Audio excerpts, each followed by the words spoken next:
Naramdaman ko na lamang ang unti-unting pagkalas ng mga braso ni Reggie sa akin, ang unti-unting pagpulupot ng isang tuwalya sa aking hubad na katawan at ang paggiye sa akin para maupo. "I'm sorry," iminulat ko ang aking mga mata pagkatapos niyang sabihin ang mga katagang iyon. Sa nanlalabong paningin ay nakita ko kaagad ang awa sa kanyang mga mata. Pinunasan niya rin ang aking basang pisngi gamit ang kanyang kamay. Habang hinahalikan ako ni Reggie kanina ay hindi ko na namalayang lumuluha na pala ako, na sa lahat ng ginawa ni Demetre sa akin, may puwang pa rin siya sa puso ko. Akala ko kaya kung gawin ang ginawa niyang pagtataksil sa akin, akala ko sa pamamagitan ni Reggie ay makakaganti na ako sa lahat ng panluloko niya sa akin, akala ko kaya kung gawin ang pakikiapid sa iba. Ngunit hindi, tinalo pa rin ako ng sarili ko, hindi ko kaya dahil mahina pa rin ako. Hindi ko kaya kasi kapag nangyari yun, hindi na ako si Hilda na may paninindigan at prinsipyo. Tiningal ako si Reggie at tinitigan sa kanyang mga mata, kahit sa nanlalabong paningin ay nababanaag ko pa rin sa mga mata ni Reggie, ang pagsisisi sa kanyang kapangahasan, laglag ang balikat nito at nanlulumong nakatanghod sa akin. "I'm sorry, Hilda, akala ko, katulad ka ng iba, akala ko konteng landi lang sa'yo. Makukuha na kita." Tumikim muna ito at tumayo ng tuwid, "Pasensya na. Iwan mo na ako, Reggie, pakiusap." Tanging naging tugon ko dito. Tinanguan niya ako at pinagmasdan pa ng ilang sandali bago ito tuluyang lumabas ng silid. Ang pagod kong katawan at isip ay mas lalo pang napagod, isinandal ko ang aking katawan sa silya at ilang sandali akong nag-isip. Ang nangyari sa akin kanina ay isang bagay na hindi gagawin ng isang matinong babae. Iniisip kong naging katulad din ako ni Demetre, nagpakababa sa isang temptasyon, marupok sa mga bagay na bago at bawal. Wala mang nangyari sa amin ni Reggie ngunit sising-sisi pa rin ako sa aking sarili, pakiramdam ko, pinagtaksilan ko rin si Demetre. Pakiramdam ko, napakarumi ko, pakiramdam ko, hindi ko nakilala ang sarili ko kung nagkataon. Cheating is a choice, pinili ni Demetre na lokohin ako. At kapag ginawa ko iyon ay hindi na rin ako iba sa kanya. Masakit man ang ginawa niya sa akin ngunit hindi magiging sagot ang isa pang pagkakamali. Hindi sagot ang isa pang pagkakamali sa naunang mali. Pinakawalan ko muna ang isang malalim na paghinga bago mabilis na nagbihis para umuwi. Iwinaglit ko sa isip ang mga nangyari at pinilit na kalimutan iyon. Bit-bit ang aking bag na may lamang ilang damit ay naglakad ako palabas ng building na yun. Hindi na ako nababahala na wala akong masakyan dahil may sarili akong kotse. Bumili ako gamit ang naipon ko noong hindi pa kami kinakasal ni Demetre. Maging ang aking tinitirhang apartment ay binili ko rin. Nagpapasalamat na lamang ako dahil mayroon akong ipon. I need to establish myself, and the first thing that I should do is to live independent. Sanay ako sa ganitong buhay noon, ngunit nangangapa ako ngayon. Kapag pinakasalan ko si Demetre, nabubuhay ako sa ideya na gugulin namin ang natitirang bahagi ng aming buhay na magkasama. Yun. I don't need to look back in my life from showbiz because Demetre will give me a happily ever after, that I will be a plain housewife and a loving mother. Iniwan ko ang lahat sa dati kong buhay. Kinalimutan ko ang lahat nang maging asawa ko si Demetre. Isinuko ko ang lahat para sa kanya. Ni hindi na ako nagtira para sa aking sarili. Ang pag-ibig ay isang sugal at talo ako. Para tuluyang makalimot sa nangyari ay inabala ko ang sarili na pagmasdan ng magagandang ilaw na nagkikislapan sa buong syudad, at ang ingay na nagmumula sa mga kasabayan kong sasakyan. Napakaganda ng syudad kung tutuusin ngunit pakiramdam ko hindi ako nababagay sa lugar na ito. Pakiramdam ko na hanap ko na ang lugar kung saan ako nababagay ngunit binawi din ito. I don't really know. I am full of doubt and uncertainty. I am lost and broken and still healing. Ako lang mag-isa dahil laban ko ito. Miss Hilda, pasensya na po talaga noong nakaraang photoshoot ninyo, may emergency kasi kaya nauna na po ako. Saka, sabi naman ni Sir Reggie, ihahatid niya kayo. Ayos lang, nagpatuloy ako sa paglalakad, may importante akong dadaluhan kaya ako nagmamadali. Nang sipatin ko ang aking relong pambisig ay nakita kong 1 oras na lamang ay magsisimula na ang programa na aking dadaluhan. Talaga po, miss, halata sa boses nito ang kasiyahan. Nagmamadali din ang bawat kilos nito upang mapantayan ang aking bawat hakbang. Oo naman, wala namang masamang nangyari sa akin, kaya huwag ka nang mag-alala. Salamat po, tsaka, saan nga pala kayo pupunta, miss? Mabilis din itong inilalapag ang dala nitong bag sa backseat ng aking kotse. Agad naman akong nagtungo sa driver's seat at pinaandar ang makina. May charity event ako ngayon, nakalimutan mo na ba? Sinulyapan ko rin ito at nakitang napayuko ito sa kinauupuan. Natawa ako ng mahina dahil doon kahit paabala ako sa pagmamaneho. Mas gusto ko po talaga na tumatawa kayo, Miss Hilda. Sobrang ganda niyo po kasi talaga. Nagulat ako sa sinabi ng aking PA ngunit ngumiti pa rin ako kalaunan. Naisip kong minsan lang ako kung tumawa kaya siguro naninibago ito. Hindi naman kasi ako palatawa sa set at kadalasan ay nag-iisa ako. I did a mental note that I should laugh often. Mukha ba akong laging galit? Mukha ka pong pasan ang mundo, Miss Hilda. Hello, life is beautiful. Daisy is bubbly and very talkative. Ito lamang ang nagtitiis na kausapin ako. Sa buong biyahe ay panay lamang ako nakangiti. Marami itong sinasabi na hindi ko na halos maintindihan. Nang makarating kami sa isang orphanage ay mabilis akong bumaba. Sumunod naman si Daisy sa akin bitbit ang mga pagkaing binili ko pa kanina habang patungo sa aking destinasyon. Sinalubong kaagad ako ng mga madre sa bungad pa lang ng pintuan ng nasabing orphanage. Hello po, bati ko sa mga ito nang makalapit ako. Nagmano din ako at pati na rin si Daisy. Magandang gabi din po, Miss Hilda. Hinihintay na po kayo ni Mother Superior, nagsimula na rin po kami kanina pa. Tumango ako at sumunod na sa kanila nang magsimula itong maglakad. Maliit lamang ang lugar kaya mabilis naming narating ang isang maliit na silid. Napangiti kaagad ako nang makita ang mga batang maayos na nakaupo sa kani-kanilang upuan. Nandito na si Ate Hildol, sigaw ng isang bata na nasa dulong bahaging upuan. Naglingunan ang lahat sa akin at nakita ko kaagad sa mga ngiti nito ang kasiyahan. Maging ako ay masaya rin, ang makita ang mga batang ito na nakangiti at may ningning sa mga mata ang siyang nais kong masilayan sa mga araw na nagdaan mula nang mamuhay akong mag-isa. Magandang gabi, Ate Hilda, sabay-sabay na bait ang mga teen. Magandang gabi, na-miss niyo ba ako? Opo, sige nga, kaninong birthday ngayon? Lahat ay nagtaasan ng kamay kaya natawa ako. Dahan-dahan akong naglakad sa unang linya ng upuan at nilapitan ang isang batang babae. Maganda ito at may lahi ngunit iniwan sa labas ng orphanage noong 3 taong gulang pa lamang ito. Happy birthday, Becca, nang nakangiti, tumayo naman ito at niyakap ako. Dahil sa ginawa nito ay napaluha ako. Hindi man ito nakakapagsalita ngunit batid kong masaya ito para sa sarili. Isa-isa kong ipinamahagi ang aking dala. Masaya akong makita na sa kabila ng sakit na nararamdaman ko sa aking puso ay may mga tao pa rin akong napapasaya, na sa kabila ng mga masasakit na nangyari sa akin, hindi pa rin ako namuhay na may galit sa puso. Life indeed is beautiful, only if you will look at the brighter side of it. Nang matapos ay umuwi kaagad ako. Mabilis kong narating ang aking apartment building dahil mag-uumaga na at wala nang gaanong traffic sa kalsada. Malapit lang din ang lokasyon nito mula sa orphanage. Good evening po, nginitian ko ito at tinanguan pagkatapos ay nagpatuloy ako sa paglalakad patungo sa elevator. Pagod na ako sa buong araw na pagtatrabaho. Tiningnan ko rin ang aking wristwatch at nakitang pasado 1:00 na ng madaling araw. Nang tumunog ang elevator ay agad akong lumabas, nagtaka pa ako dahil may taong nakayupyup sa harap ng pinto ng aking unit, mabilis akong naglakad upang makita ito at napatda ako sa aking kinatatayuan nang tuluyan ko itong masilayan.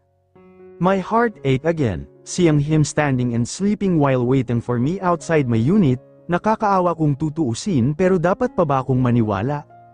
Demetre, niyugyug ko pa ang kanyang balikat upang gisingin ito. Agad naman itong kumilos at inangat ang kanyang ulo. Mas lalo akong nasaktan sa aking nakita, halata sa kanyang mukha ang kawalan ng tulog. Maging ang kanyang balbas ay humahaba na rin, yumimpas din ang kanyang mukha. Kahit anong galit ko sa aking asawa ay nakaramdam pa rin ako ng awa para dito, na sa lahat ng ginawa niyang panloloko sa akin bahagi pa rin siya ng aking buhay, kasal pa rin kami at hindi ko alam kung hanggang kailan ako matatali sa kanya. Mahal ko siya noon, hindi ko nga lamang alam sa ngayon, napakagulo ng aking buhay maging ng aking sarili, lahat ay mayroon akong pagdududa, mga alalahanin at pag-aalinlangan. Hilda, patawarin mo na ako. Umiling ako at tinalikuran siya. Binuksan ko ang pinto ng aking unit ngunit hindi ako pumasok sa loob. Nanatili akong nakatayo paharap doon. Hindi ko malaman ang aking gagawin o kung ano ang dapat kong gawin sa huli. Sumuko pa rin ako. Napabuntong hininga ko at nilingan si Demetre. Pumasok ka, Demetre. Tumango ito at nauna nang pumasok sa akin. Sumunod naman ako at isinarado ang pinto. Maliit lamang ang unit ko ngunit malinis naman ito at organisado. Nang makapasok ay tinapon ko kagad ang dala kong bag sa bakanteng couch at hinubad ang aking jacket, habang si Demetri naman ay natanong kung pinagmamasdan ang buong lugar. Maliit lang tong bahay ko, alam mo na, pang isang tao lang. Lumingon siya sa akin at tumango, maupo ka. Tumango ito at umupo sa bakanteng couch ng aking maliit na sala. Titig na titig si Demetri sa akin na para bang ako lamang ang tanging nakikita nito, na sa kanyang mga mata ko makikita ang mga damdamin na hindi niya kayang sabihin para sa akin. Hilda, napakasama ko kung papauwiin pa kita, kaya matulog ka na, Demetri, pagod na rin ako at gusto ko nang magpahinga. Nakita ko ang lungkot sa kanyang mga mata habang nakatitig sa akin ngunit agad din itong nagbawi ng tingin at tumango. Narinig ko rin siyang napabuntong hininga ngunit hindi ko na lamang ito pinansin. Binigyan ko si Demetri ng kumot at unan, inayos ko rin ang isang maliit na kutsan at inilatag iyon sa sala. Ginawa ko ang mga bagay na dati kong ginagawa sa kanya. Ang pag-aalaga na minsan ay ginampanan ko bilang kanyang asawa. Miss na kita, mahal, bumalik ka na sa akin, garalgal ang boses ni Demetri at alam kong nagpipigil lamang ito ng emosyon, ramdam na ramdam ko rin ang bawat tit niya sa akin. Napabuntong hininga ko at umiling, kung masama man akong asawa kay Demetri ay tatanggapin ko, dahil hindi pa ngayon o bukas kaya kong kalimutan ang ginawa niya sa akin. Hindi pa ako handang magpatawad, nagising ako na sapo ang aking ulo. Para itong binibiyak sa sobrang sakit nito, pumikit ako pabalik at kinungutan ang sarili, gusto ko pang matulog ulit, para makabawi man lang sa pagod na naranasan ko sa mga nakalipas na araw, wala rin akong gagawin kaya gusto ko pang magpahinga. Kapag nakakatulog ako ay doon ko lamang nararamdaman ang tunay kapayapaan. Unti-unti akong nilalamon ng antok nang makarinig ako ng ingay mula sa labas, dali-dali akong damilat at pinakiramdaman ang paligid. Ilang sandali pa ay natampal ko ang aking sariling noo. Paano ko nakalimutan na nandito nga pala si Demetri sa aking bahay, ni hindi na ako nag-abala na mag-ayos. Nang sulyapan ko ang aking alarm clock ay napamura ako sa isip, 10:00 na ng umaga at tiyak kong gutom na ito.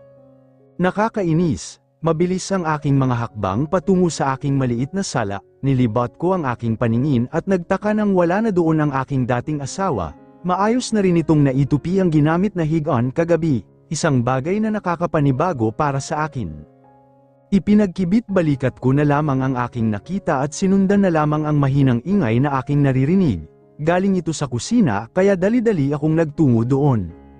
Bumungad kaagad sa akin ang nakatalikod na figura ni Demetri, abala ito sa pagluluto ng kung ano habang umaalog ang balikat nito. Tumikim ako upang makuha ang kanyang atensyon at hindi naman ako nabigo.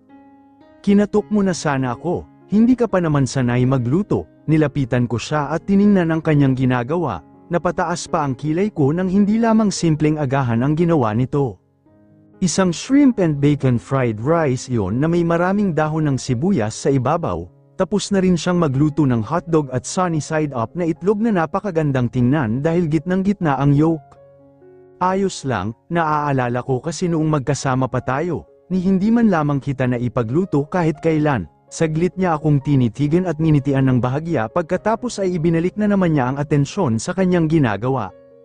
Ako nagagawa niyan, umupo ka na. Tumigil si Demetri sa kanyang ginagawa at tinitigan ako ng mariin. Ang mga mata nito ay katulad pa rin ng mga nakaraan, malungkot at umaasam.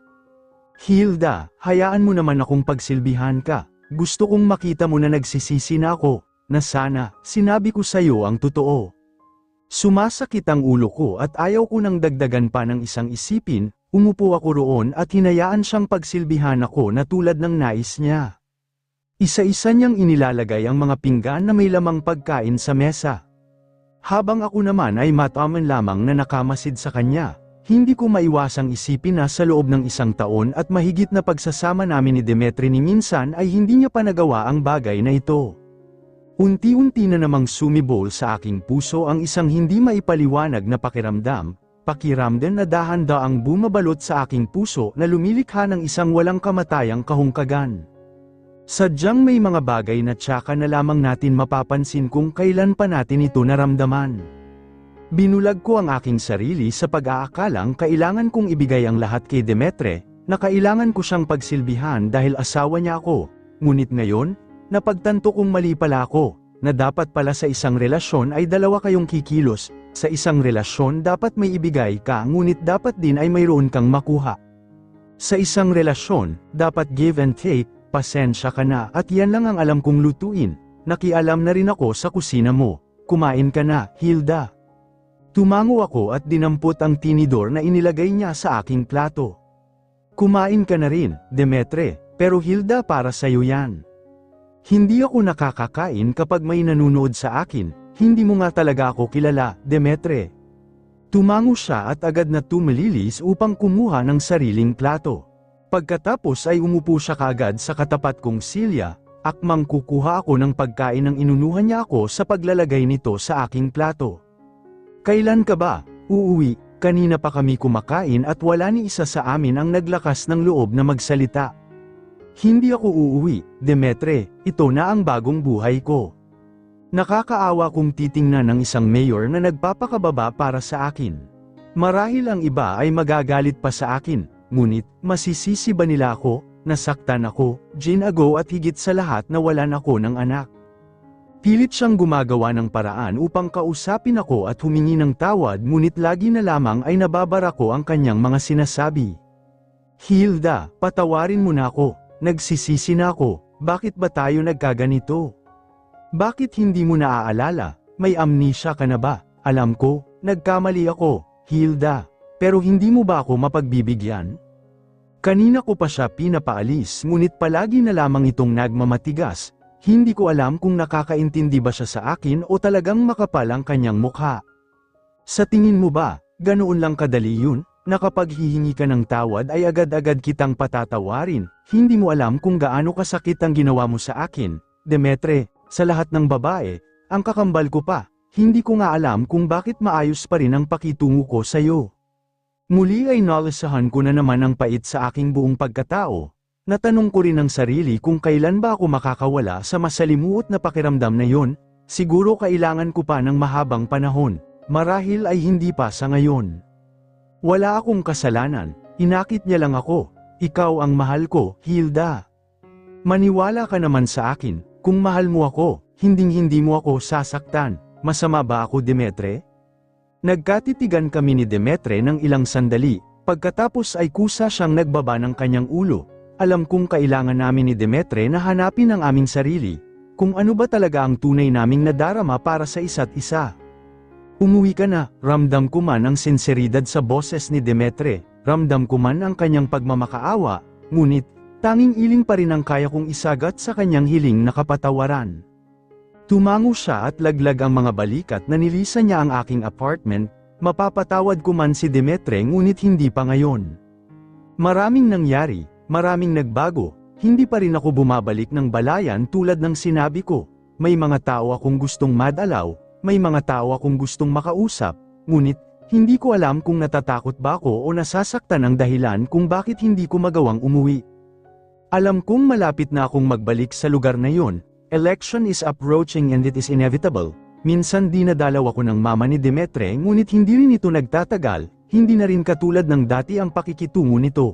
2 years is enough to change everything. Daisy, may ibibigay ako sa orphanage baka makalimutan mo. Pwede bang daanan mo na lang? Oo naman po, Miss Hilda. Saka, bigay po pala ng asawa nyo. Sagot naman ito sabay abot sa akin ng isang pumpo ng mga bulaklak. Mahal na mahal talaga kayo ni Sir Demetre, ngayon lang kayo hindi nasando. Magmula nang magpunta si Demetre sa aking apartment ay lagi na itong nakabuntot sa akin. Nagbabiyahe ito mula Balayan hanggang Manila para lamang madalaw o masulyapan ako. May trabaho yun, kaya wala, life is tough for me that I need to be tougher. Hindi naging madali ang pagsuong ko sa aking bagong buhay, kinakaya at nagsusumikap pa rin ako mula sa lahat ng sakit habang mas minamahal ang aking sarili sa proseso. Hindi ko man masasabing naging matagumpay ako sa paglimot, ngunit masasabi kong malaki ang naging pagbabago sa akin. I am stronger now. Huwag kang mag-alala, Miss, may bago kang taga-sundo, mas gwapo. Sino naman, ikaw talaga, napakarupok mo sa mga gwapo. Naman, very rare na ang species nila, Miss, talaga? Naku, mas mainam pa rin ang mabait kaysa gwapo, okay. Tumawa ito ng malakas kaya sinaman ko ito ng tingin. Nako, looks matter, Miss, hindi na lamang ako nakipag-argumento pa dito, maybe, look really did matter, pero mas mainam pa rin ang kabutihan ng puso. Tunay na pag-ibig, isang tunay na hindi magbabago kapag dumating ang tukso, isang kasal ng tunay na pag-iisip. Mararamdaman mo lang ang kalungkutan, kapag naramdaman mo ang pagkakaroon nito, pwede kang magpanggap na masaya pero hindi maitatanggi ng puso mo ang kawalan. Parang ako, I can pretend to be happy but my heart knew how broken I was, sugat na unti-unting humihilom sa pagdaan ng panahon, bitak na nilikha ng mga taong mahal ko. Mga taong bahagi ng buhay ko, ako na lamang ang narito sa dressing room at nagpapahinga, ayaw ko pang umuwi, mas gusto kong mapag-isa sa mga lugar kung saan walang naiwang bakas nina Demetri at Helga. Lugar kung saan alam kong walang mananakit sa akin. Demetri, umuwi ka na, ayaw ko pa nga, mas gusto kong nandito sa tabi mo, Hilda, natatakot akong maaga ka ng iba. Ilang beses na rin sa isang buwan nagpupunta si Demetri dito sa Maynila para sa akin. Ilang beses na rin niya akong sinusundo mula sa shooting para ihatid pa uwi. Sa takot na maghinala ang medya at mga kakilala ay lagi ko siyang pinagbibigyan, pinapakitunguhan ng maganda dahil alam kong may mga matang nakatutok sa amin lalo pat nalalapit na ang eleksyon. I crossed my arms at hindi makapaniwalang tumingin sa kanya. Hindi ko alam kung manhid ka ba talaga, Demetri, o nagpapanggap lang.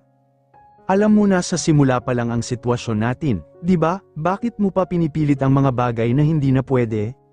Hilda, hindi ba pwedeng kalimutan na natin yun? We can live a new life, ikaw at ako at ang magiging mga anak natin. Sana naman pagbigyan mo na ako, patawarin mo na ako.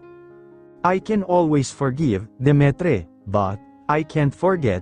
Ang tasa kapag nagkabitak hindi na pwedeng maibalik sa dati, parang tayo.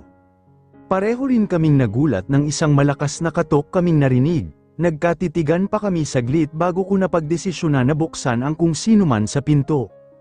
Nang tuluyan ko itong mapagbuksan ay nagulat ako sa nakita, ngunit mas nagulat ako ng isang sampal ang bumati sa akin galing sa aking hindi inaasahang bisita. Malandi ka talaga. Hindi pa ito nakontento at itinulak pa ako nito at agad na pumasok sa aking apartment. Helga, Demetri, may sakit ang anak natin pero nakuha mo pang lumuwas ng Maynila. Dahil sa narinig ay binaling ko ang atensyon sa kanila. Nakita ko pang tumayo si Demetri at nilapitan ang aking kakambal. Nakita ko rin kung paano umalag ang balikat ni Helga at pumalahaw ito ng iyak. Tumahan ka na, uuwi na tayo, pag-alaw ni Demetri dito. Hanggang kailan mo ba kami sasaktan ng anak mo? Palagi na lang kaming nang-aamot ng atensyon. Nasaktan ako sa nakita, akala ko matatag na ako, nasa nagdaang panahon nakalimot na ako sa lahat, mali pa rin pala.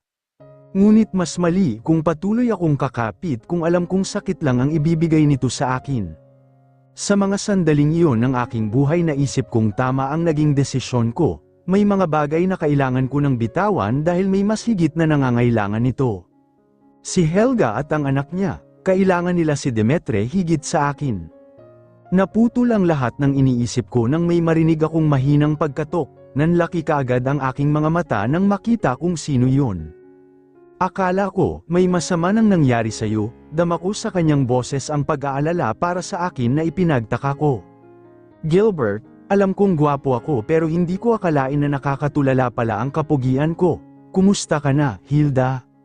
Yabang mo, ano namang mangyayari sa akin, halika na nga. Natatakot na baka may makakita sa amin at pagpiestahan ng madla.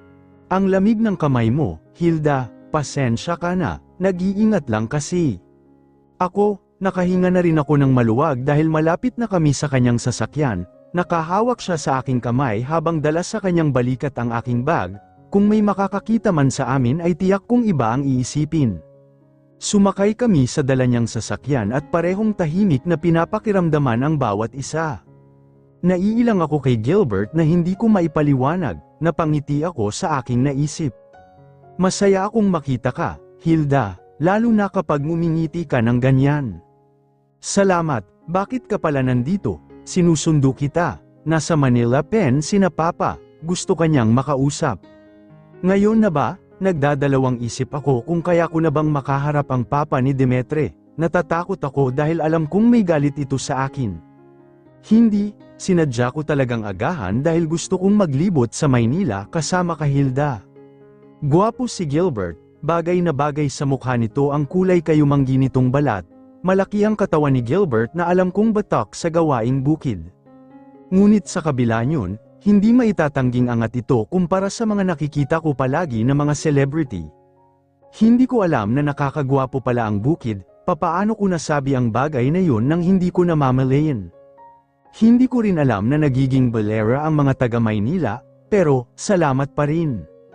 Huwag mo akong tuksuhin, tumawa si Gilbert, hindi isang simpleng tawa ngunit isang halakhak na pumuno sa buong kotse. Weird but I felt relief.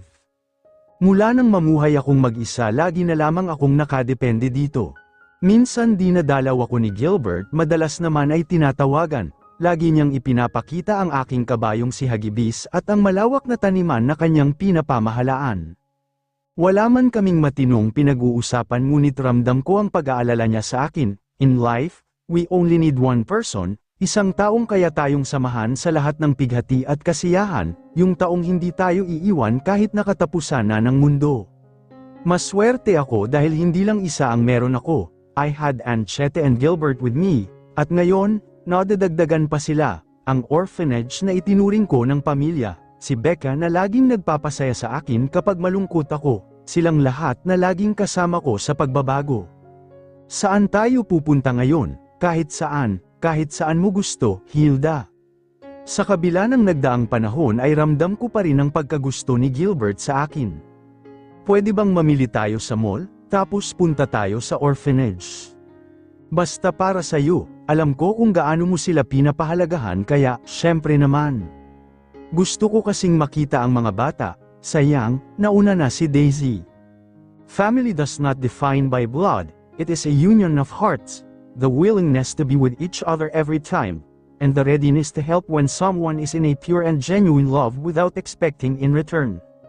Hanggang marating namin ang mall ay naiisip ko na ang ngiti ng mga bata sa aking munting regalo, I give without expecting in return, masaya na ako sa isang ngiti galing sa inosente nilang mga mata, it is what I call a complete day, making someone smile.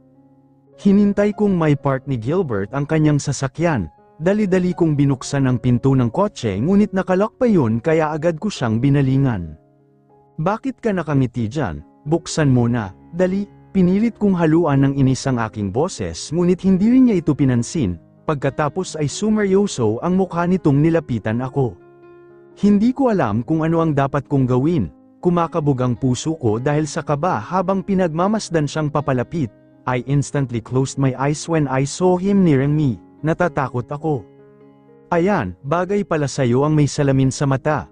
I instantly opened my eyes, I removed the eyeglasses in my eyes and looked at him with a creased forehead.